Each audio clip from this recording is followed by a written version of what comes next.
back. Oh, that's the end of the video. Sorry, I have to record this a second time because I had an alarm go off on my phone and that interrupted the recording. Yay. So, June 16th, your ignorance is pardoned. Caspian ordered horses, of which there were a few in the castle, though very ill-groomed, and he, with Byrne and Drinian and a few others, rode out into the town and made for the slave market. It was a long, low building near the harbor, and the scene which they found going on inside was very much like any other auction. That is to say, there was a great crowd, and Pug, on a platform, who was roaring out in a raucous voice, "Now, gentlemen, lot 23, fine Terebinthian agricultural laborers suited for the mines or the galleys, under 25 years of age, not a bad tooth in his head, good brawny fellow, take off his shirt, Tax, and let the gentleman see. There's muscle for you. Look at the chest on him, 10 crescents from the gentleman in the corner. You must be joking, sir. 15, 18, 18 is bid, lot 23. Any advance on 18? 21? Thank you, sir. 21 is bidden." But Pug stopped and gaped when he saw the mail-clad figures who had clinked up to the platform.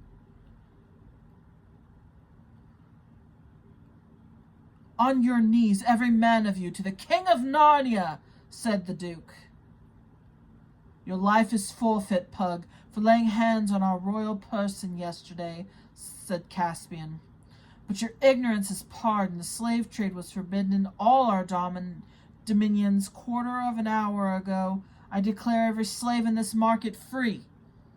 Every man who has bought a slave today must have his money back, Pug. Bring out your takings to the last minimum. A minimum is the 40th part of a crescent." "Does your good majesty mean to beggar me?" whined Pug. "You have lived on broken hearts all your life," said Caspian, "and if you are beggared, it is better to be beggared than a slave." The Voyage of the Dawn Treader. All right. Okay. Put in the marker for tomorrow. Despite the fact that Pug sold him as a slave only the day before, Caspian pardons him. Though he is ignorant of the law, Is Pug ignorant of the results of his actions? Well, no, he's not. Who in our world could be accused of having lived on broken hearts? Gosh. Sorry, my nose is getting me. I mean, for one thing, I wouldn't have pardoned him. But it wasn't against the law until now. So, technically he wasn't breaking the law, but he dared to do that to the king. So, yeah, that's bad.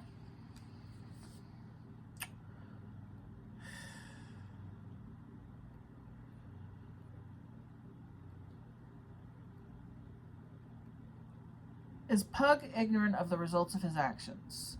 No. He can choose not to think about it, but he's not ignorant of the results.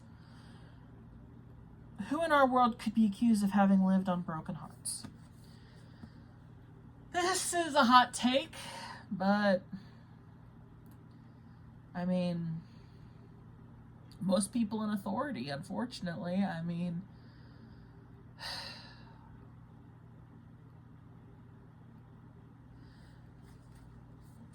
this is a touchy subject. I mean, it's a little hard for me to say, but I mean,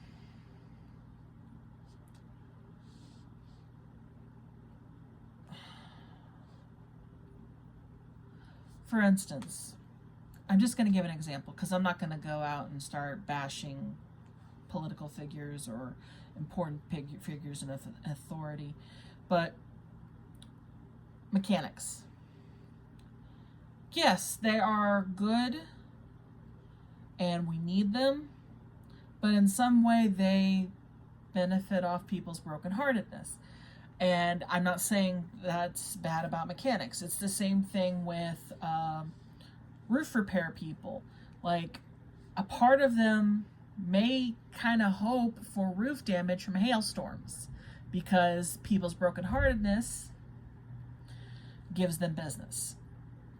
So I'm not saying that they are, or, you know, anything like that, but I'm just, as an example, like, if everyone was well and healthy, doctors would have no money for the most part.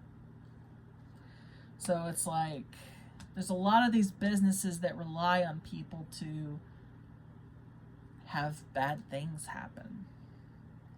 Like, retail stores actually want you to be prosperous and healthy so that you come out and spend money.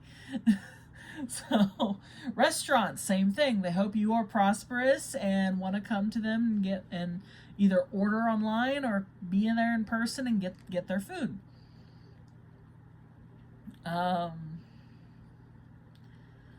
So yeah, there's certain businesses that kind of want you to do bad so that they can make the money that they need. And it's not that they all want you to do bad, like I said that, but what I mean is the darker versions of those people, the ones that are like, sorry, do it with both hands because it doesn't, this just looks funny. But I'm sure there are people that don't wish ill, and they see themselves more as, I'm here to rescue you in the bad.